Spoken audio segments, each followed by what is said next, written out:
দর্শক আমন্ত্রণ 24 ঘন্টায় প্রেজেন্টেড বাই আকিজ শামসেন। আপনার সঙ্গে আছি মাহফুজ মিশু। রাজনৈতিক দলগুলোর সঙ্গে বৈঠক শেষের পথে নির্বাচন কমিশনের, এবং সেই বৈঠক করতে গিয়ে প্রধান নির্বাচন কমিশনার আবার স্পষ্ট করে বললেন রাজনৈতিক বাস্তবতা এখনো মসৃণ নয় এবং এই অবস্থায় এগোনো কঠিন। এরকম অবস্থায় রাজনৈতিক দলগুলো নির্বাচন নিয়ে স্ব ভাবনা নির্বাচন কমিশনের কাছে তুলে ধরেছে। একদিন আগে যে সরকারের জাতীয় নিরাপত্তা উপদেষ্টা দিল্লি গেলেন, সেটি কেন গেলেন সেটি নিয়ে গতকালকে আমরা কথা বলেছিলাম। তার স্পষ্ট জবাব আজকে মিলেছে। ভারতের জাতীয় নিরাপত্তা উপদেষ্টা অজিত দোভালের সঙ্গে দ্বিপাক্ষিক বৈঠক সেরেছেন তিনি। সেই বৈঠকের বিষয়ে আনুষ্ঠানিকভাবে কোনো পক্ষে এখনো মুখ খুলেনি। আমরা এসব নিয়ে কথা বলবো। কথা বলার জন্য আমার সঙ্গে স্টুডিওতে আছেন সিনিয়র আইনজীবী সুপ্রিম কোর্টের জনাব মোহাম্মদ শিশির মনির। তিনি বাংলাদেশ ইসলামী ছাত্র শিবিরের সাবেক সাধারণ সম্পাদক বটে। শিশির ভাই, স্বাগত আপনাকে। আছেন জনাব তাবিত আওয়াল, তিনি বিএনপির জাতীয় নির্বাহী কমিটির সদস্য এবং বাংলাদেশ ফুটবল ফেডারেশন বাফুফের সভাপতি। তাবিত ভাই, আপনাকেও স্বাগত। এবং আছেন তাজনুভা জামিন, তিনি যুগ্ম আহ্বায়ক জাতীয় নাগরিক পার্টি। তাজনুভা, আপনাকেও স্বাগত। তাবিত ভাই, আপনাকে প্রথমে অভিনন্দন জানিয়ে শুরু করতে চাই।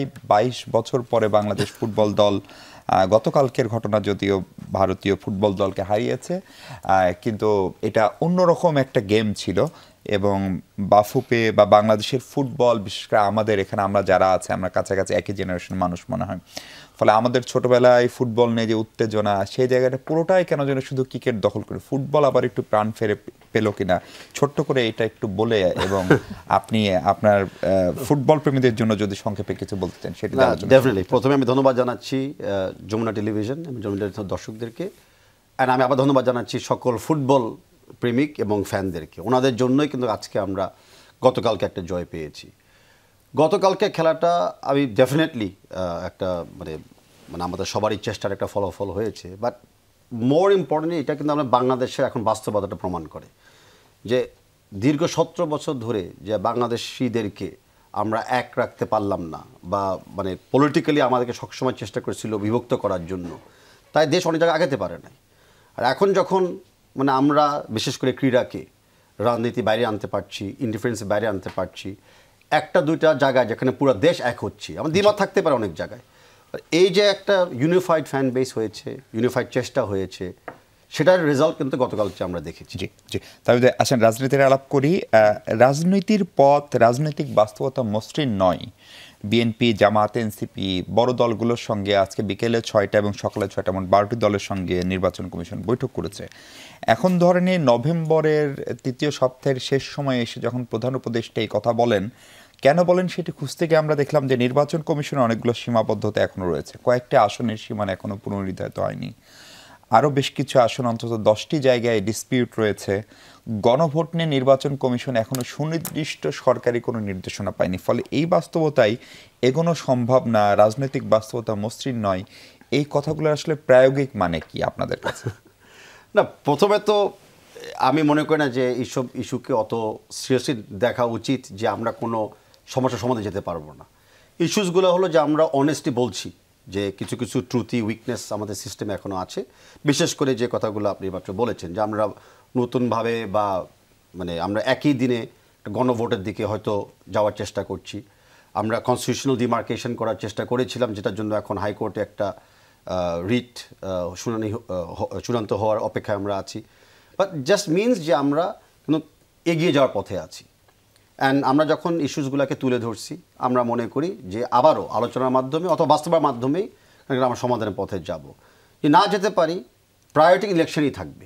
কারণ যেই আন্দোলনটা পুরো বাংলাদেশ করেছে, যেই ভোটের অধিকার ফিরিয়ে আনার জন্য সবাই লড়েছিল, সেটার থেকে তো আমরা জনগণকে বঞ্চিত করতে পারবো না।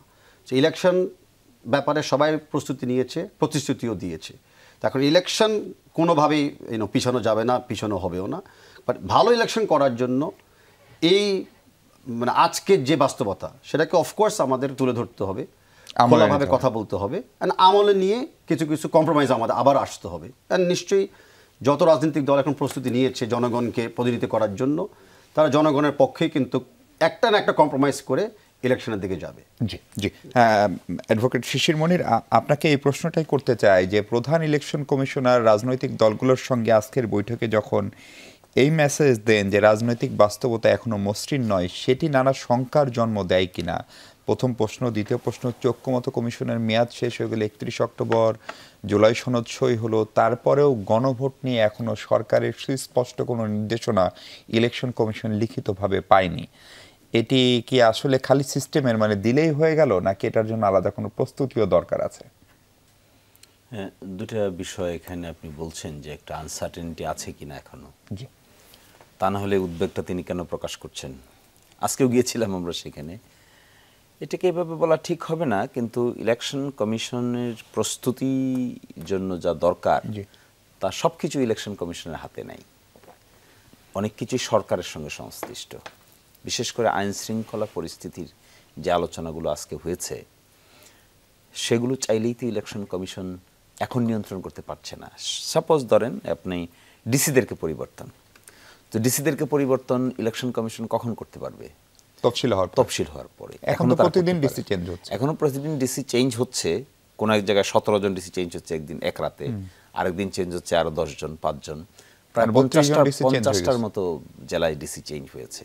এটা অনেকে রেস করেছেন যে এখন ডিসিকে কে চেঞ্জ করছে? তাহলে ডিসিকে চেঞ্জ করার কথা তো হলো ইলেকশন কমিশন যখন আসবে তারা এটাকে নিউট্রাল করার জন্য তাদের লটারি হিসেবে ডিসিদেরকে তারা চেঞ্জ করবেন, এসপিদেরকে তারা চেঞ্জ করবেন, পরিবেশটাকে আরো অনেক বেশি অ্যাকসেপ্টেবল করার জন্য, নিয়ন্ত্রণটা তাদের হাতে নেওয়ার জন্য। আর এটার অবশ্যই এটাও ঠিক যে একটা এরকম গণ অভ্যুত্থানের পরে বঙ্গুর একটা ইনস্টিটিউশনকে স্বল্প সময়ের ভিতরে আপনি পারফেক্ট করে দাঁড় করাতে পারবেন না। এটা তো একটা কনসিস্টেন্ট প্র্যাকটিসের ফলে এটা বিল্ড আপ হয়। ইলেকশন কমিশন একটা ট্রমার মধ্যে থাকে। ট্রমা হলো তাদের লিগেসি ট্রমা। তার আগের ইলেকশন কমিশন কি করেছে, তার আগের ইলেকশন কমিশন কি করেছে, আমরা যে যাই বলি না কেন, ব্যক্তি আমরা যতই চেঞ্জ করি না কেন, অফিস তো সেটাই, চেয়ারও সেটা, মিটিং রুমও সেটা। ফলে একটা ব্যাক অফ দ্য মাইন্ডে একটা ওয়ার্ক করে, কনফিডেন্সলেসনেস ওয়ার্ক করে।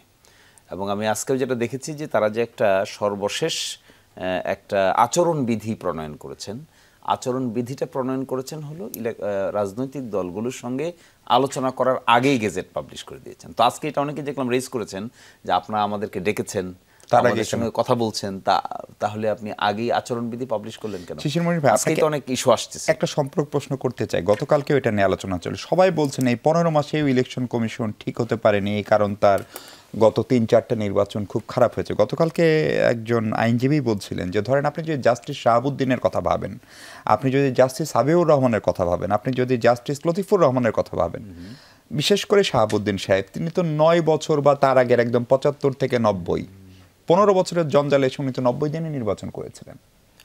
ওটা ভিন্ন বিষয়।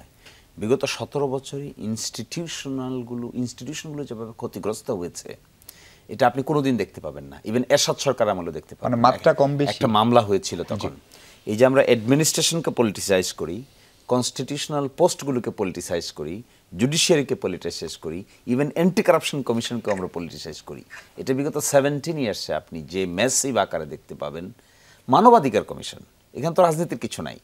মানবাধিকার কমিশনের চেয়ারম্যান কাকে বানানো হবে, এটাও CSRS চেক করে চেয়ারম্যান বানানো হয়, তার রাজনৈতিক দৃষ্টিভঙ্গি কি, এটা 17 ইয়ার্সে নেকেডলি হয়েছে। আপনি দেখেন নাই আগের ইলেকশন কমিশনে সকলেই বলছে 5 to 7% ভোট কাউন্ট হতে পারে, কাস্ট হতে পারে। ইলেকশন কমিশন সর্বশেষে প্রেস কনফারেন্স করে বলছেন 47% ভোট কাস্ট হয়েছে। তো হাসাহাসির ব্যাপার না, এটা তো একটা কনস্টিটিউশনাল পোস্ট। দেশের সবচাইতে সম্মানিত ব্যক্তিরা চিফ ইলেকশন কমিশনার ছিলেন, educated person, very post people, এরা খুব পশ পিপল, এরা সোসাইটির আপার গ্রেডেড ক্লাসেস পিপল। তারা যদি এসে এরকম ব্ল্যাটেন্ট লাই বলে, তখন বাকিদের উপর কি মরাল তৈরি হয়?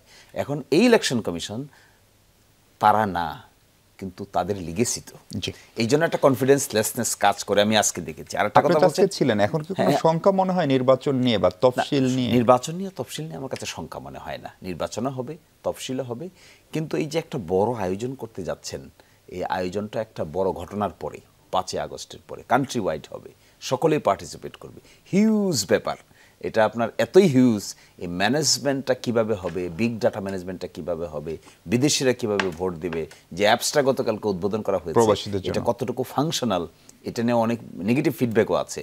এগুলো নিয়ে একটা শঙ্কাবোধ তো আছে, সকলের মধ্যে আছে। কিন্তু আমার মনে হয় সকল কোঅপারেট করলে, রাজনৈতিক দলগুলো যদি কোঅপারেট করে, ইনক্লুডিং সকলেই যদি এটার সঙ্গে পার্টিসিপেট করে, তাহলে এটা মিটমাট করা সম্ভব। আর গণভোটের ব্যাপারে, গণভোটের যে আইনটা যেটা সর্বশেষ হয়েছে, আদেশে বলা আছে যে গণভোটটা কিভাবে হবে, কি প্রক্রিয়ায় হবে, কি কি এলিমেন্টস থাকবে, ডিটেলিংয়ের জন্য একটা অর্ডিন্যান্স জারি হবে। অর্ডিন্যান্সটা জারি হওয়ার আগ পর্যন্ত আপনার ইলেকশন কমিশনের কোনো ফাংশন নাই। তো আমি এক্সপেক্ট করব যে গভর্নমেন্ট খুব দ্রুতই মিটমাট করে অর্ডিন্যান্সটা যখন জারি করবে তখনই ইলেকশন কমিশনের হাতে রাষ্ট্রপতি জারি করতে হবে। এবং আগের আইনেই বলা আছে, আদেশে বলা আছে গণভোটের জন্য সেপারেট অর্ডিন্যান্স হবে। জি তাজনুল ভাই, এই রাজনৈতিক বাস্তবতা যেটা যে ধরেন গণভোটের অর্ডিন্যান্স রাষ্ট্রপতি জারি করবেন, নির্বাচন কমিশনের আইন শৃঙ্খলা, ডিসি-এসপিদের বদলি, পোস্টিং, নির্বাচন কমিশনের এখন পর্যন্ত কার্যক্রম, সেগুলো দেখে আপনারা কতখানি আসলে কনফিডেন্ট পরিস্থিতি আসলে কতখানি নির্বাচনের অনুকূল? ধন্যবাদ আপনাকে। আমার সাথে যারা আছেন এবং দর্শক যারা দেখছেন সবাইকে শুভেচ্ছা। আজকে প্রধান নির্বাচন কমিশনার নাসির সাহেবের একটা বক্তব্য দেখছিলাম যে রাজনৈতিক দলগুলোর হিট ওয়েভ উনি ফিল করে। তো আমার কাছে যদিও ওনার সাথে সামনাসামনি আমার বেশ অল্প সময় দেখা হয়েছে, কিন্তু আমার একটা পার্সোনাল অবজারভেশন, উনি শুরু থেকে একটু বোল্ড ডিসিশন দেন না কেন জানি, একটু এই যে ভাই বলল আত্মবিশ্বাস কম, এটা ওনার মধ্যে দেখা যায় প্রায়। এটা উনি হয়তো সৎ মানুষ দেখে এটা চেহারায় ফুটে ওঠে, এবং এই চাপটা উনি রাজনৈতিক দলগুলোর কারণেই আমার মনে হয় যে উনি পেয়ে থাকেন আর কি। কারণ নির্বাচন যতই কাছে আসছে, ওনার প্রস্তুতি বা ওনার সব পরিকল্পনা নিয়ে যে ধরনের একটা বোল্ড ডিসিশন বা মানুষকে, রাজনৈতিক দলকে আশ্বস্ত করার যে একটা ব্যাপার থাকে, সো সেটা ওনার কণ্ঠে বা ওনার বক্তব্যে ওরকম ফুটে ওঠে না। আজকের আলোচনার বেশ কয়েকটা জায়গায় আমি লাইভ টেলিকাস্টটা দেখছিলাম, তো ওনার বক্তব্য বা যে ধরনের ইন্টারাকশন হচ্ছিল, খুব বেশি যে আত্মবিশ্বাসের সাথে উনি বলছে এটা না। ইভেন গতকালের যে পোস্টাল ব্যালট অ্যাপটা হয়েছে, খুব কম সময়ের জন্য এই অ্যাপটা 5 দিন করে বিভিন্ন জায়গায় এটা খোলা, এত অল্প সময়ের মধ্যে এত হাজার হাজার ভোটাররা কিভাবে এটাতে নিবন্ধন করবে, বা হচ্ছে যাদের এনআইডি নাই, পাসপোর্ট আছে, এই জায়গাগুলা। আরেকটা হচ্ছে, আমি আজকেও পড়ছিলাম যে গণভোট নিয়ে তাদের মধ্যে যে আপনি যেটা বললেন যে কোনো আনুষ্ঠানিক নির্দেশ নাই, এটা কিন্তু আমি আজকে প্রথম জানলাম। আমি জানি না অন্যরা আগে থেকে জানতো কিনা, যে আরপিও, জাতীয় সংসদ নির্বাচনের যে আরপিও, ওই অনুযায়ী কিন্তু গণভোটের আদেশ দিতে পারবে না। সো এটার জন্য আলাদা একটা অর্ডিন্যান্স জারি হতে হবে। সো এটা কেন হয় নাই, যেহেতু প্রধান উপদেষ্টার ভাষণে এটা এসে গেছে একই দিনে হবে, এবং এগুলোর উপরে যে সামনে একটা গণঅভ্যুত্থানের পরে প্রথম নির্বাচন, 15 বছরে প্রথম একটা বৈধ নিরপেক্ষ নির্বাচনের আমরা এক্সপেক্ট করছি, তার উপরে এই ডিসি-এসপি বা প্রশাসনের আইন শৃঙ্খলার একটা দুর্বলতা আমাদের সবার মধ্যে আছে, সব রাজনৈতিক দলের মধ্যে। এবং আমি এই কথাটা এই জন্য বলছি, নির্বাচন ফেব্রুয়ারিতেই হতে হবে। আমরা কতটুকু আশ্বস্ত ওনার কথায় সেটা একদিকে, কিন্তু নির্বাচন কিন্তু ফেব্রুয়ারিতেই আমরা ধরে নেই, হ্যাঁ 2026 সামনের বছর আমরা ধরে নেই। তো এটার ভিতরেই কিন্তু ওনাদেরকে তৈরি হতে হবে, সেটা যেভাবেই হোক। এখন সবাই বলে যে রাজনৈতিক দলগুলোর একটা সহযোগিতা লাগবে, কিন্তু আসলেই কি রাজনৈতিক দলগুলো সহযোগিতা করে, না উল্টা চাপে রাখে, এটাও একটা প্রশ্ন। কারণ আপনি দেখেন, আপনারা মার্কা নিয়ে আপনারাও করেননি, আপনারা জোর করে, এটা এই যে মিশু ভাই, মার্কা নিয়ে আমাদের কথাটা ছিল যে এই মার্কাটা না দেওয়া, দিল তো শেষ পর্যন্ত শাপলা খুলে, অন্তর্ভুক্ত করলো তো। ওনারা যে যুক্তিটা দিয়ে দিয়েছিলেন বলে এনসিপির চাপে ওনারা মানে 6 মাস চাপটা সহ্য করলো, 2 মাস চাপটা সহ্য করলো, নাকি আমরা তো এভাবেও কথাটা ঘুরাই বলতে পারি যে অন্য কারো চাপে দিচ্ছিল না। আমি এই জায়গাটাতে আসি যে একটা আরপিও সংশোধনী হলো, যে পরে তারা চাপ প্রত্যাহার করেছে, ইউ ক্যান, মানে এভাবেও তো এটাকে বিশ্লেষণ করা যায়। মানে আমাদের প্রশ্নটা ছিল এটা, আপনারা যদি অন্তর্ভুক্ত নাই করবেন তাহলে এটা দিলেন কেন শেষ পর্যন্ত? আর আমাদের যদি এত চাপের দেওয়ার ক্ষমতাই থাকে, তাহলে তো আর শুরুতেই দিলাম না কেন? আর এই জুলাই সনদ নিয়ে তো আমাদের আর এত ধরনের যুদ্ধ করতে হতো না, চাপটা আমরা জায়গা মতোই দিতে পারতাম। আরেকটা হচ্ছে যে আপনার জোটগুলা কোন প্রতীকে নির্বাচন করবে, আমি যেখানে সহযোগিতার কথা বলছিলাম, এটা কিন্তু আরপিওতে সংশোধন হয়ে একটা মীমাংসা হয়ে গেছে। আবার এটা রাজনৈতিক দলগুলো চাপ দিচ্ছে এটাকে আনডু করার জন্য। রাইট, যে ছোট ছোট দলগুলো, এবং তারা বিভিন্ন বিবৃতিও দিয়েছে, অনেকে রাস্তায়ও গিয়েছে, মানববন্ধনও করেছে, অনেক জায়গায় বলছে যে যেসব দলের এক নেতা তারাও বলছে যে আমরা বড় প্রতীকে করব, এবং সবকিছুর ব্যাখ্যা কেন জানি রাজনৈতিক দলগুলো গণতান্ত্রিক অধিকার দিয়ে ব্যাখ্যা করে, এটাকেও তার এক ধরনের গণতান্ত্রিক অধিকার বলছে। তো আপনারা বড় দলেই চলে যান, কেন আপনাদের নিজেদের অস্তিত্বের জন্য একটা প্রতীক রাখবেন, আবার ওই প্রতীকটাকে অস্বীকার করে আপনি বড় দলের কথা উদাহরণস্বরূপ যদি জোনায়েদ সাকির কথা বলি, উনি চান ধানের শীষ প্রতীক নিয়ে যদি বিএনপির সঙ্গে জোটে নির্বাচন করতে, আর এখন নিয়ম হচ্ছে যে না, উনি ওনার যে দলীয় প্রতীক সেটা নিয়ে নির্বাচন করবেন, আপনারা সেটাতে রাজি না? আমরা তো যেভাবে আরপিওটা সংশোধন হয়ে গেছে, যে কোনো জোট বড় মানে যে নিজ নিজ দলীয় প্রতীকে নির্বাচন করবে, এবং এটারও তো একটা যুক্তিসঙ্গত ব্যাখ্যা আছে। তো এই জন্যই আমি বললাম যে সহযোগিতাগুলা কিন্তু আপনি দেখেন, এমনিতে 15 বছর পর একটা নির্বাচন, এত ধরনের গত 1.5 বছর 2 বছরে অনেক উত্থান পতনের পরে আমরা একটা নির্বাচনে যাচ্ছি, জুলাই সনদ, গণভোট, এরপরে আমরা কিন্তু সহযোগিতাটা মুখে বলছি বা টকশো টেবিলে বলছি, বাস্তবে কিন্তু করছি না। তাবিদ ভাই, আসলে কি বড় দল হিসেবে বিএনপি নির্বাচন কমিশনকে সহযোগিতা করছে? ধরেন আজকে বিএনপি কি একটা প্রস্তাব দিয়েছে যে ডিসিরা রিটার্নিং অফিসার হতে পারবে না, এটা হচ্ছে বিএনপির প্রস্তাব। তাহলে প্রশ্ন হচ্ছে রিটার্নিং অফিসার বা অ্যাসিস্ট্যান্ট রিটার্নিং অফিসার হতে পারবে না। এখন বাংলাদেশের আমাদের নির্বাচনের যা অভিজ্ঞতা, তাতে ডিসিরাই আসলে রিটার্নিং অফিসার হন। এখন এটি বিএনপি কেন বলছে সেটা একটু বুঝতে চাই। দ্বিতীয় হচ্ছে, যদি ডিসিরা না হন তাহলে নির্বাচন কমিশনের নিজস্ব কোনো ক্যাডার সার্ভিসের কর্মকর্তা নাই, তারা নন ক্যাডার, জেলা নির্বাচন কর্মকর্তা বা নির্বাচন কর্মকর্তা যারা, তাদেরকে নন ক্যাডার একজন কর্মকর্তাকে ক্যাডার সার্ভিসের কর্মকর্তারা মানবেন কিনা, বা সেটি একটা নতুন সংকটেরও তৈরি করবে কিনা? না, ধন্যবাদ, খুবই গুরুত্বপূর্ণ প্রশ্ন এটা। প্রথম কথা হলো যে বিএনপি কিন্তু বিগত অগস্ট 5 থেকেই কিন্তু প্রত্যেকটা স্তরে সহযোগিতা করে আসছে। আমরা জানি যে অনেক সময় সরকার বা সরকারের কাঠামো কিন্তু খুব দুর্বল ছিল, খুব নরবল ছিল।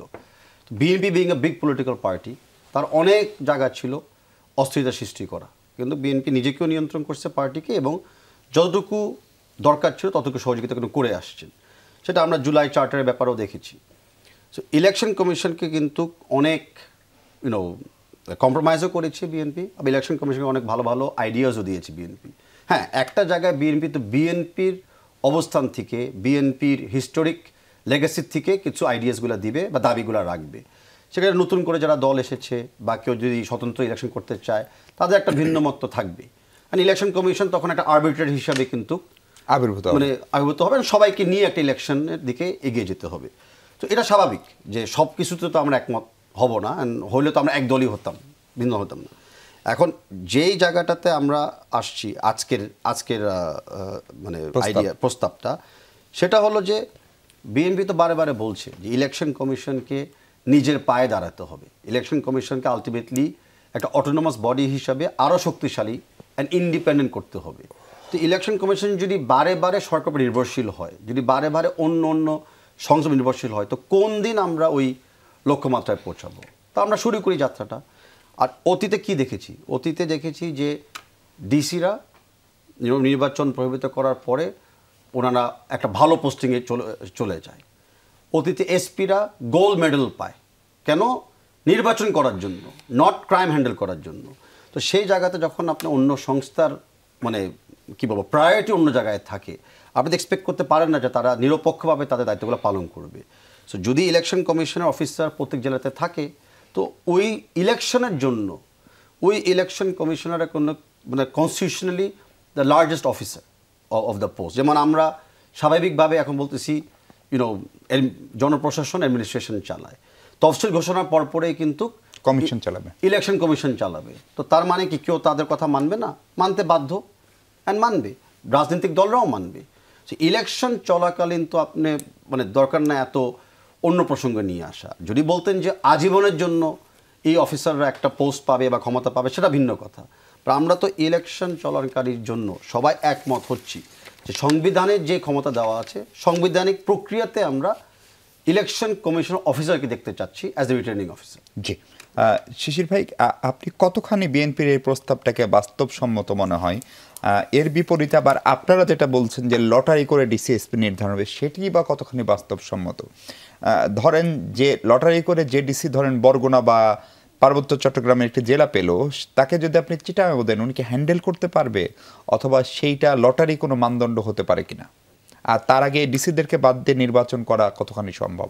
Very difficult, should be very difficult. Administrative, local administrative head, returning officer হলো DC. Customarily quite long period of time they are handling the election issues.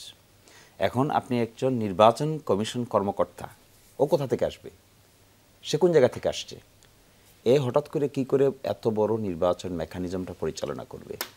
তো এই ধরনের প্রপোজাল দিলে তো আপনি ইলেকশন কমিশনকে এম্বারাসড হয়ে যাবে। তো আমরা নিজেরাই বলছি যে time is very short, election কমিশনকে we all should cooperate to handle the situation.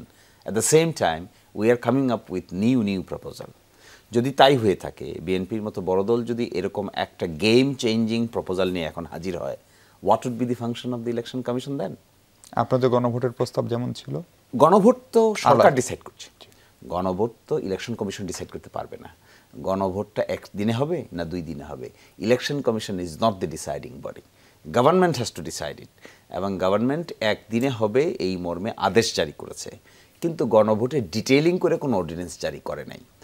Election কমিশনের কাজ কখন শুরু হবে গণভোট সংক্রান্ত? যখন ওই অর্ডিন্যান্সটা জারি হবে তারপর থেকে।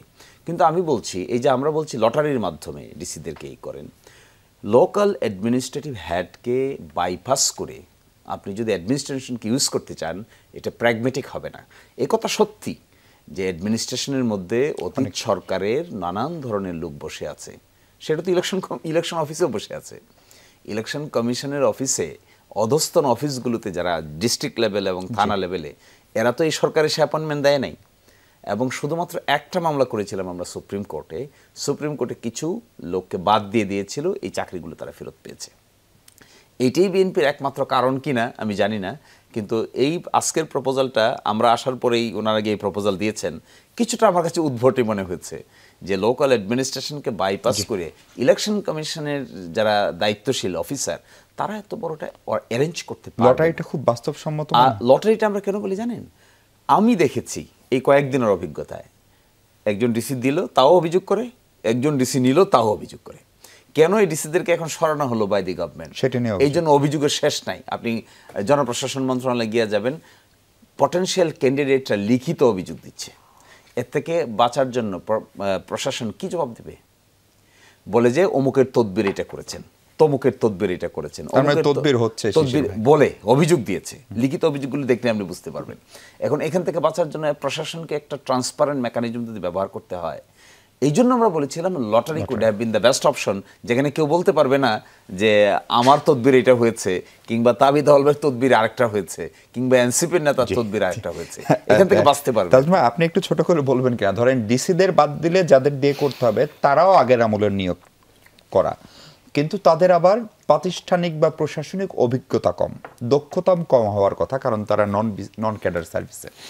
ফলে এই জায়গায় আসলে বাস্তবসম্মত উপায় কি? আবার এদের কাউকে যদি বাদ না দেন তাইলেও তো আপনাকে একটা স্ক্রুটিনি করার কথা। আমাদের প্রশাসনিক সংস্কার, যেটা সম্ভবত সবচেয়ে জরুরি ছিল পুলিশ সংস্কার, সেই সংস্কার নিয়ে দৃশ্যমান কিছু এই অন্তর্বর্তী সরকার এখনো করতে পারেনি। ফলে নির্বাচনটা আসলে করবেন মাঠ পর্যায়ে ডিসি, ইউনো, এসপি, ওসি তারাই। ফলে সেখানে যদি চেঞ্জ না হয় তাহলে নির্বাচন কিভাবে সুষ্ঠু হবে? আমাদের তো মূল সমস্যা এটাই। এই ডিসি নিয়োগ নিয়ে আমি কিছুদিন আগে দেখছিলাম যে যোগ্য ডিসি পাওয়া যাচ্ছে না, যে কারণ 27 এবং 28 ব্যাচের এরা হচ্ছে পুরনো 2018 নির্বাচনের সাথে যুক্ত, আর পরের ব্যাচেরগুলো 29 ব্যাচেরগুলো মানে ক্রাইটেরিয়া ফুলফিল করে নাই। তাহলে আপনি তো নির্বাচনটা পরে রাখেন, আপনি কিন্তু প্রশাসন চালানোর জন্য, ওই জেলা চালানোর জন্যই আপনি লোক পাচ্ছেন না। আবার অনেক আমার কলিগদের কাছেও আমি শুনলাম যে জেলায় নিয়োগ পেয়েছে ডিসি, সে ওখানকার কাজই বুঝে না, মানে ওখানকার কাজই সে মানে সে জেলা প্রশাসক হিসেবেই সে যোগ্য না বা হিমশিম খাচ্ছে তার জেলা সামলাতে। তাহলে আমরা কিন্তু খুব বড় একটা ক্রাইসিসের মধ্যে দিয়েই এই যাচ্ছি, এই প্রশাসন আপনার এই নির্বাচন যারা পরিচালনা করবে সে তাদেরকে নিয়ে। এখন এটার যদি আপনি টেকসই সমাধান আপনি চিন্তা করেন, তাহলে ওই নিরপেক্ষ করতে হবে। এখন নিরপেক্ষ তো আর ওভারনাইট আপনার নিরপেক্ষ হয়ে যাবে না, সো আপনাকে কিছু ড্রাস্টিক রুল। কিন্তু 15 মাসে তো কিছু করা যেত। অবশ্যই এটা তো সরকারের ব্যর্থতা, এখানে তো কোনো মানে এখানে আমি কখনোই দ্বিমত করব না, কারণ তারা সেই কোন আমলে ফেব্রুয়ারির নির্বাচন তারা লন্ডনে গিয়ে ঠিক করে ফেললো, তাহলে ওইটাকে তাদের যদি মূল এজেন্ডা এই সংস্কার বিচার এবং নির্বাচন হয়, তাহলে নির্বাচন কিভাবে সুষ্ঠু হবে। সবাই বলছে খুব বড় বড় করে যে অবিস্মরণীয় নির্বাচন হবে, ইতিহাসের সেরা নির্বাচন হবে, কিন্তু ওইটাকে পরিচালনা করার জন্য যে টুলসগুলো সেগুলো তো সেই পুরনো সিস্টেমের মতোই রয়ে গেছে।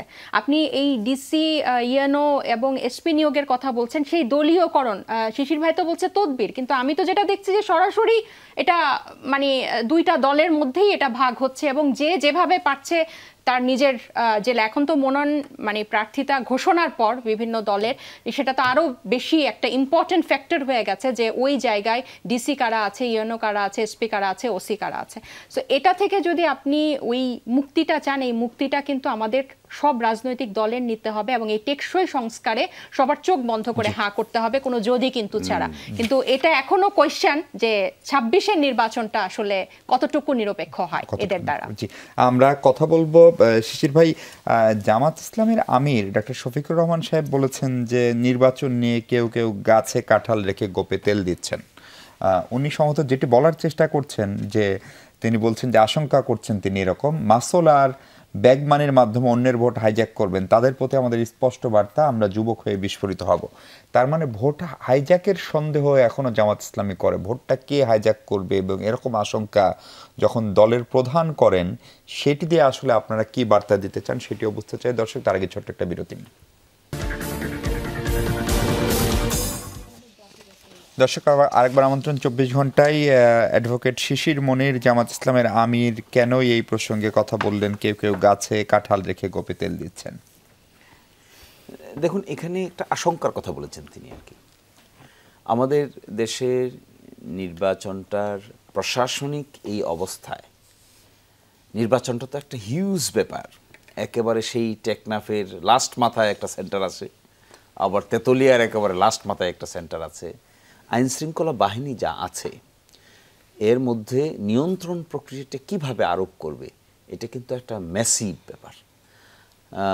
42,000 সামথিং ভোটিং সেন্টার আছে, তো 42,000 সামথিং ভোটিং সেন্টারটাকে কিভাবে সিকিউর করবেন, এখানে একটা বড় অসুবিধাও তো আছে। যে কোনো কারণেই হোক বড় একটা রাজনৈতিক দলের লোকেরা ইলেকশনে পার্টিসিপেট করছে না, তাহলে এই স্যাবোটেজটা আপনি কীভাবে ট্যাকেল দিবেন? এই জিনিসটাকে আমরা খুব গুরুত্বের সঙ্গে দেখছি বারবার। আমরা এটা কথা বলার চেষ্টা করছি যে একটা সেন্টার, আমরা আজকেও বলেছি যে সেনা সদস্য কী পরিমাণ আছে, প্রতি সেন্টারে কয়জন করে দেওয়া সম্ভব, এটাকেও এই ফোর্সটাকে কীভাবে নিয়ন্ত্রণ করবে। আগে থাকতো স্ট্রাইকিং ফোর্স, এখন আমরা বলছি যে সেন্টার পর্যন্ত ফিক্সড করে যান, সেন্টার পর্যন্ত যান। আমরা এটাও বলেছিলাম যে সিসিটিভি ক্যামেরা ফিট করেন। ইলেকশন কমিশন আমাদেরকে বললেন যে সিসিটিভি ক্যামেরা ফিট করা এটা হিউজ কস্টলি ব্যাপার, পারবো না সব, কিন্তু পুলিশের কাছে একটা করে ক্যামেরা দেওয়ার চেষ্টা করবেন, বডি ক্যামেরা দেওয়ার চেষ্টা করছেন তারা, কিন্তু সব পারবেন না, কিন্তু বড় একটা অংশ দেওয়ার চেষ্টা করছেন। অর্থ উপদেষ্টা গতকালকে বলেছেন শুধুমাত্র ঝুঁকিপূর্ণ সেন্টারগুলো, ঝুঁকিপূর্ণ সেন্টারের সংখ্যা কিন্তু 67%। তো এই জায়গাগুলোতে এই কথা ঠিক, যে অবস্থা থেকে একটা ইলেকশনের আয়োজন করা হচ্ছে, এটা কিন্তু সকল রাজনৈতিক দল হোল হার্টেডলি সাপোর্ট না করলে, নিজের পরাজয় মেনে নেওয়ার মতো টেন্ডেন্সি গড়ে না উঠলে, আর সঠিকটাকে মেনে নেওয়ার মতো টেন্ডেন্সি গড়ে না উঠলে খেলতে সহজ হবে না। এখন মাসলার মানিব্যাগের মাধ্যমে অন্যের ভোট হাইজ্যাক করবেন। আমাদের দেশের ইলেকশন কালচারটা কিন্তু ডিফিকাল্ট। ইলেকশনে আপনি ভোটার প্রতি 10 টাকা খরচ করার আইন আছে, কিন্তু গিয়ে দেখেন ভোটার প্রতি না হয় 5,000 টাকা খরচ হবে। এইরকমও আসন আছে যেখানে ইতোমধ্যে 10 কোটি টাকা খরচ করে ফেলেছেন বিভিন্ন জায়গায়। ফলে এটা আমরা হঠাৎ করে দূর করতে পারবো না, তো এটা it's a difficult job. Election মানে বাংলাদেশে একটা উৎসব। আপনি যে পরিমাণ আরসি কোলা আর কোকা কোলা বিক্রি হবে, এটা আপনি 10 বছরের ব্যবসা হবে 3 মাসে। তো এটা একটা ভিন্ন ধরনের আমেজ। গ্রামে গেলে বোঝা যায়, আমি নিজেও তো একটা প্রার্থিতা ডিক্লেয়ার করেছি, সেখানে গেলে বোঝা যায় শত শত হাজার হাজার মানুষ এসে হাজির হবে, কারো ওইটা দরকার, কারো ওইটা দরকার। এই শৃঙ্খলাবোধটা বজায় রাখতে গেলে প্রশাসনিক ব্যবস্থাপনাটার সাথে রাজনৈতিক দলগুলো যদি গুডউইল না থাকে, is very difficult to control. এইটাই তিনি বলার চেষ্টা করেছেন। এখানে যদি আবার সেই ব্ল্যাক মানি আসে, আবার সেই হুন্ডা গুন্ডার ব্যবস্থা হয়, তাহলে ব্লেম তো পড়বে আলটিমেটলি ইন্টারিম গভর্নমেন্টের উপরে, এবং আমাদের তার চাইতে বেশি ব্লেম পড়বে 5ই আগস্টের উপরে, অভ্যুত্থানের উপরে। এই আশঙ্কা থেকেই বলা, এটা যদি না হয় উইল বি ভেরি হ্যাপি, হলে আমরা আগেই সতর্ক থাকব। তাবিদ ভাই, জামাত ইসলামীর আমিরের এই খোঁচাটা কোনোভাবে বড় দল হিসেবে বিএনপির দিকেই তো যায় কিনা, এটি একটি প্রশ্ন। কারণ এরই ভিতরে আপনাদের যে মনোনয়ন ডিক্লেয়ার্ড হয়েছে 237টি আসনে, সেগুলো নিয়ে বিচ্ছিন্নভাবে হলেও বেশ কিছু জায়গায় বিক্ষোভ হয়েছে, এবং এবং বিএনপি বারবারই বলছে এই প্রার্থীতা চূড়ান্ত না। বিভিন্ন জায়গায় অভ্যন্তরীণ কোন্দলে মারা যাচ্ছে। খোদ ঢাকা শহরে মাসে 20 জন করে শহরের ভিতরে মারা যায়, এটা ডিএমপির হিসাব। গত 2 মাসে 200 জন মারা গেছে, এবং এর একটা বড় অংশ আসলে বিএনপির অভ্যন্তরীণ কোন্দলেও মারা যেতে আমরা সারা দেশে দেখেছি। ফলে এই পরিস্থিতিকে আমরা সামাল দিতে পারবো? আর মির্জা ফখরুল সাহেব বলছেন যে একটা দোলাচল চলছে, কারণ একটা ট্রানজিশনাল পিরিয়ডে আছি, এই পিরিয়ডটা কি নির্বাচন হলেই ওভার হবে কিনা?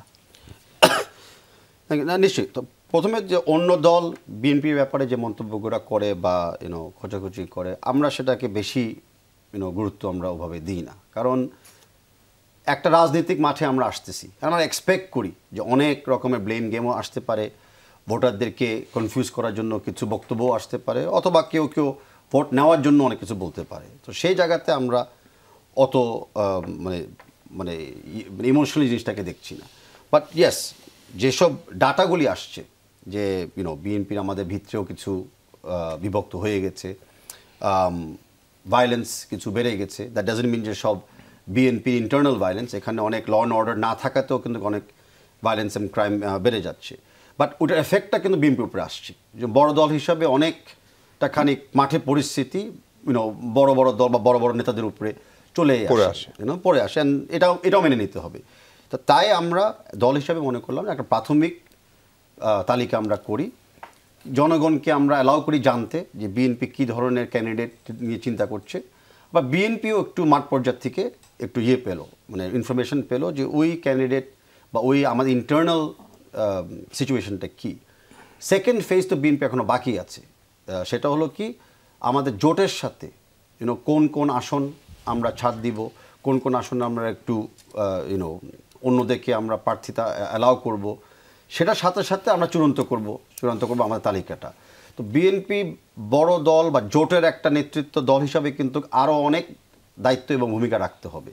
তো সেই কারণে আমাদের দরকার ছিল আগের পরিস্থিতিগুলো নেওয়া। আর লাস্ট বাট নট লিস্ট হলো যে আগামীতে তফসিলটা যখন ঘোষণা হয়ে যাবে, আমরা যখন আমাদের দলীয় মনোনয়ন চূড়ান্ত করে ফেলবো, অন্য অন্য রাজনৈতিক দলরা যখন তাদের মনোনয়ন চূড়ান্ত করে ফেলবে, তখন কিন্তু ওই নমিনেটেড মানুষদের ভিতরে কিন্তু তখন শুরু হয়ে যাবে ইলেকটোরাল কম্পিটিশনটা। আমি বিশ্বাস করি ওই সময় যেই দল করে বা যেই কমিটিতে তাদের নাম আছে, তারা তখন ঐক্য হয়ে যাবে।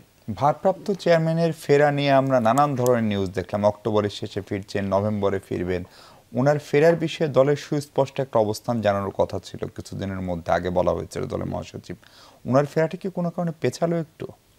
দেখুন, ভারপ্রাপ্ত চেয়ারম্যানের অবস্থান নিয়ে এবং ফেরার ব্যাপারে সিন্স আমাদের দলের মহাসচিবই হলো অফিসিয়াল স্পোকস পারসন, তো সেই জায়গায় আমি কোনো মন্তব্য এই মুহূর্তে করতে চাচ্ছি না এবং পারছিও না। জি জি, তাজনুল ভাই, এই যে ধরেন রাজনৈতিক দলগুলো একে অপরকে নিয়ে যে ধরনের কথা বলে, সেই কথাগুলো নিয়ে আপনার প্রতিক্রিয়া শুনতে চাই। পাশাপাশি ধরেন অনেক ধরনের আইন কানুন করা হচ্ছে যে নির্বাচনের যে পোস্টার থাকবে না, বা যেটুকু থাকবে সেখানে কোনো নেতাদের ছবি ইউজ করা যাবে না। এইগুলো আসলে নির্বাচন কমিশন কতখানি মেনে চলতে পারবে, বা এখন পর্যন্ত নির্বাচন কমিশনের ভূমিকা থেকে আপনারা কতখানি আশাবাদী?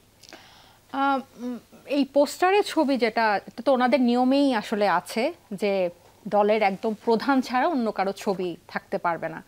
কিন্তু আমি ব্যক্তি হিসেবে আমি কল্পনা করতে পারি না যে বেগম খালেদা জিয়া, তারেক রহমান সাহেব, শহীদ জিয়াউর রহমান, ওনাদের ছবি ছাড়া কোনো বিএনপি নেতা পোস্টার ছাপাবে কিনা। এটা আসলে বাংলাদেশের রাজনৈতিক সংস্কৃতিটাই এমন। আমি কোনো পোস্টার আমি কল্পনা করতে পারি না। যদি মানে এটা ওনারা মেনে চলে তাহলে তো খুবই অ্যাপ্রিসিয়েবল। কিন্তু এটার থেকেও আসলে গুরুত্বপূর্ণ হচ্ছে যে আমাদের এই নির্বাচন কেন্দ্রিক আমাদের ব্যবহারটা কেমন হবে। কারণ আমরা যখন অন্য দলের সমালোচনা করি বা ক্রিটিক করি, সেটা কিন্তু কোনো একটা স্পেসিফিক কারণ ধরেই হয়, যে কারণটা কিন্তু অনেক সময় নিজের স্বার্থের সাথে যায় না, কিন্তু দেশের জন্য ভালো হয়। আবার অনেক সময় যেটা হয় যে দলীয় স্বার্থটাকে আমরা নিজেদের স্বার্থ, মানে আমি এটা নিয়ে ডিবেট করছি কারণ এটা আমার জন্য জরুরি, আবার অন্যকে আমি ছোট দেখাচ্ছি কারণ আমাকে এটাতে জিততে হবে। তো এই ধরনের মনোভাবটা আমার মনে হয় গণ অভ্যুত্থানের পরে, যেহেতু আমরা সবাই একসাথে ছিলাম, ঠিক তার পরপর নির্বাচনে যতটুকু পরিহার করা যায় যারা দায়িত্বশীল আছে ততটুকু ভালো বলে আমি মনে করি দেশের জন্য। কিন্তু আপনি যে কথাগুলো বললেন যে পোস্টারে, মানে যেটা নির্বাচন কমিশন যে রুলসগুলো নিজেদের এতে রেখেছে, এটা আমার মনে হয় না খুব একটা পরিবর্তন হবে। এবং এই নির্বাচন ঘিরে যে একটা শঙ্কা, পেশি শক্তি বলেন বা আধিপত্য বিস্তার বলেন, এবং এই যে খুনের, এটা আপনি দেখেন এখন যেভাবে প্রকাশ্যে বন্দুক নিয়ে এই ঢুকে গুলি করে মারছে, এবং একজন আদালত প্রাঙ্গণে একজন, সে যত বড়ই সন্ত্রাসী হোক, তাকে যেভাবে খুন, ইটস ভেরি অ্যালার্মিং যেভাবে এটা শুরু হয়েছে। এবং নির্বাচনকে কেন্দ্র করে এটা যে আরও বাড়বে না, গত 15 মাসে, আমি একটা হিসাব আপনাকে দিই, গত 15 মাসে এই 8ই আগস্ট থেকে এই 7ই নভেম্বর পর্যন্ত এই বছরের প্রায় বিএনপির অন্তর্কণ্ডলে কিন্তু 193 জন, মানে বিএনপি নেতাকর্মীর হাতে 193 খুন হয়েছে, সহিংসতা প্রায় 1000-এর মতো, চাঁদাবাজির ঘটনা তো আছেই। সো এগুলোর পরে যখন নির্বাচন কেন্দ্রিক এগুলো যখন বেড়ে যাবে, তখন কিন্তু এটা বাংলাদেশের জন্য ভালো বার্তা না। এই কারণে ভালো বার্তা না কারণ আমরা সবাই সবসময় শঙ্কায় থাকি কখন একটা তৃতীয় শক্তির উত্থান হচ্ছে, কারণ আমাদের সবার একটা কমন এনিমি কিন্তু আছে, আমাদের সবাই এই টেবিলে সবার একটা কমন প্রতিপক্ষ আছে। সো আমরা নিজেদের মধ্যে যখন এই ছোট জিনিসগুলো অ্যাডজাস্ট করব না, তখন কিন্তু তারা কিন্তু দানব হয়ে যাবে, সুযোগটা নেবে। জি, আমরা ফিরে এসে আলোচনা করব আমাদের জাতীয় নিরাপত্তা উপদেষ্টা দিল্লিতে, এবং আজকে তিনি ভারতের জাতীয় নিরাপত্তা উপদেষ্টার সঙ্গে দ্বিপাক্ষিক বৈঠক করেছেন, এবং এমনকি শেখ হাসিনার যে ট্রাইব্যুনালের প্রথম মামলার রায়, সেটি নিয়েও যে ভারতের বিবৃতি, সেই বিবৃতিটা প্রত্যাশিত মাত্রার চেয়ে অনেক বেশি নরম নমনীয়, অথবা ভারত যে ধরনের কথাবার্তা বলে সেরকম না। ফলে দিল্লি ঢাকাকে নিয়ে বা বাংলাদেশকে নিয়ে কৌশল পাল্টাচ্ছে কিনা, এবং সেই কৌশলের অংশ হিসেবেই খলিলুর রহমানকে এই আমন্ত্রণ জানানো, অথবা অজিত দোভালের সঙ্গে বৈঠক কিনা, নাকি এটা সরকারের যারা দায়িত্বশীল লোক তাদের এক্সিটের কোনো রাস্তাঘাট পরামর্শ নিতে তারা গিয়েছেন, যেমনটা আমরা জেনারেল মঈনকে দেখেছিলাম 1/11-এর 29 ডিসেম্বর নির্বাচন আগে। সেই প্রসঙ্গে কথা বলতে চাই আমরা দর্শক, তার আগে ছোট্ট একটা বিরতি নিই।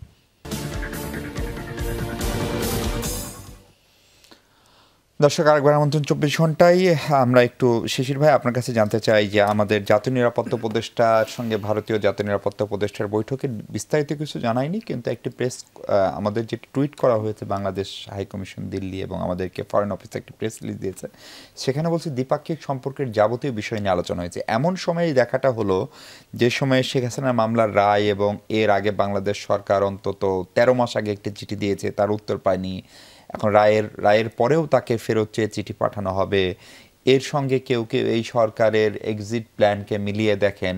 ফলে সব মিলে আসলে কি বার্তা, এবং দিল্লি কি কৌশল আসলে পাল্টাচ্ছে কিনা বাংলাদেশের সাথে? আরও ডিপে যান। 5ই আগস্ট যা ঘটেছে, এটাকে দিল্লির ইচ্ছার পক্ষে না বিপক্ষে, আনসার ইজ বিপক্ষে। এই বিষয়টা মেনে নেওয়া তত সহজ না। বাংলাদেশের যে ডিপ স্টেট হয়েছিল, এই ডিপ স্টেটটা হয়েছে with the help of home. একটা আনসার আপনি খুঁজে পাবেন, with the help of the neighbour. এবং এটা ছিল র্যাকলেস, বেপরোয়া, আইনের বাইরে, সিস্টেমের বাইরে গিয়ে জবরদস্তিমূলক। তাহলে এই বিষয়টা মেনে নেওয়া তো সহজ না। আপনি তো বাংলাদেশে যেদিন 5ই আগস্ট হয়, 6ই আগস্ট, 7ই আগস্ট, আপনি তো দেখবেন একটা রিজিয়নাল কান্নার রোল ছিল। এটা পিপলদের মধ্যে এরকম একটা টেন্ডেন্সি ছিল, মনে হয় যেন কোনো সরকারকে হারায় নাই, কোনো একটা রাষ্ট্রকে হারিয়েছে। এই অবস্থায় এখান থেকে এই বরফ গলে আস্তে আস্তে ডিপ্লোম্যাটিক নর্মালসি আসতে সময় লাগবে, দিতে হবে সময়, উপায় নাই কারো কাছে। আর সেকেন্ড একটা বড় ইম্পর্টেন্ট হলো, যিনি মিটিংয়ে গিয়েছেন, তিনি গিয়েছেন কিন্তু একটা রিজিয়নাল মিটিং, কিন্তু সাইডলাইনে আলোচনা না, মিটিংটা আগামী কালকে, রিজিয়নাল মিটিং। মূল পারপাসটা, ইনভিটেশনটা কিন্তু রিজিয়নাল মিটিংয়ে, স্টেট টু স্টেট না, কিন্তু সাইডে আলোচনা হওয়াটা স্বাভাবিক। আমি যেটাকে দেখি, আমরা একটা জিনিস খুব হালকাভাবে দেখি, একজন মানুষ যে দেশেই গিয়ে আশ্রয় নেক না কেন, তাকে ফিরিয়ে নিয়ে আসা কিন্তু এত সহজ ব্যাপার না। It's very difficult job. International লতে যে কয়টা সফিস্টিকেটেড কনসেপ্ট আছে, তার মধ্যে একটা হলো এক্সট্রাডিশন। এই এক্সট্রাডিশন হতে গেলে আগে তো বন্দি হতে হবে, নামই হলো বন্দি বিনিময় চুক্তি। 1913 সালে বাংলাদেশের সঙ্গে বন্দি কিনা, উনি তো বন্দি না, আগে তো বন্দি হতে হবে। বন্দি কিভাবে হবে? বন্দী হতে গেলে এখানকার ফরেন মিনিস্ট্রি থেকে ওখানকার ফরেন মিনিস্ট্রিতে লেটার অফ রিকোয়েস্ট যাবে। লেটার অফ রিকোয়েস্টটা তারা যদি রেসপেক্ট করতে চায়, সভারেন স্টেট কিন্তু রেসপেক্ট নাও করতে পারে, রেসপেক্ট করলে তা সেইটা তার মিনিস্ট্রি অফ হোমে পাঠাবে, ওই ব্যক্তিকে অ্যারেস্ট করবে, অ্যারেস্ট করে নিয়ারেস্ট কোর্টে হাজির করবে, হাজির করার পরে তিনি বন্দী হবেন। তখন প্রশ্ন দাঁড়াবে এক্সট্রাডিশন হবে কিনা। আমরা যেরকম অনুপ চাটিয়াকে এক্সট্রাডাইট করেছি এই চুক্তির কারণে, এখন তো বন্দীই না, তিনি তো ওখানে আছেন নিরাপত্তা উপদেষ্টার তত্ত্বাবধানে, উনি very different motion, for it's very difficult job.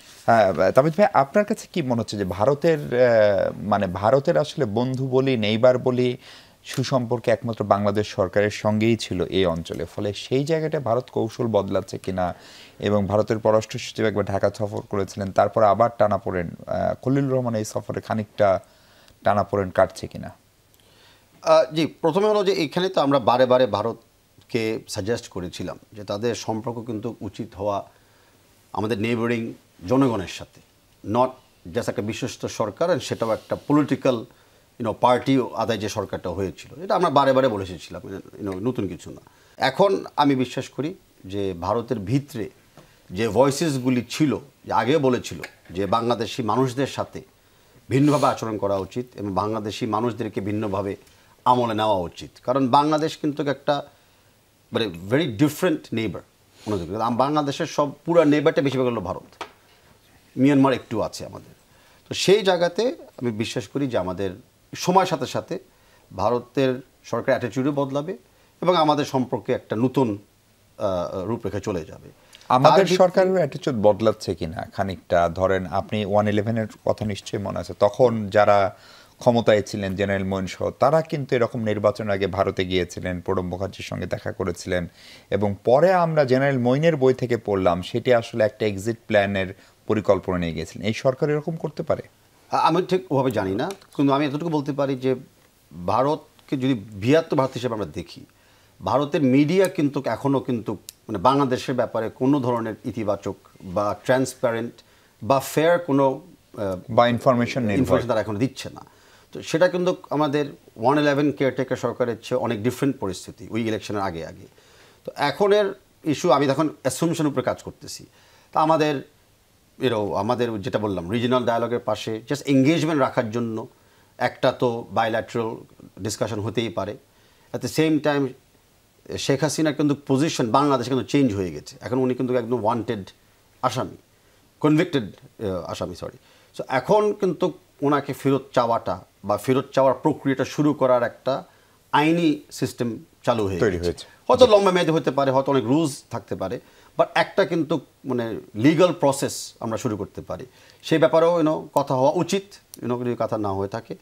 আর যে কারণে আমাদের এই ন্যাশনাল সিকিউরিটি অ্যাডভাইজার প্রথমে নিয়োগ হয়েছিল, উনি হলেন ambassador at large for Rohingya issue.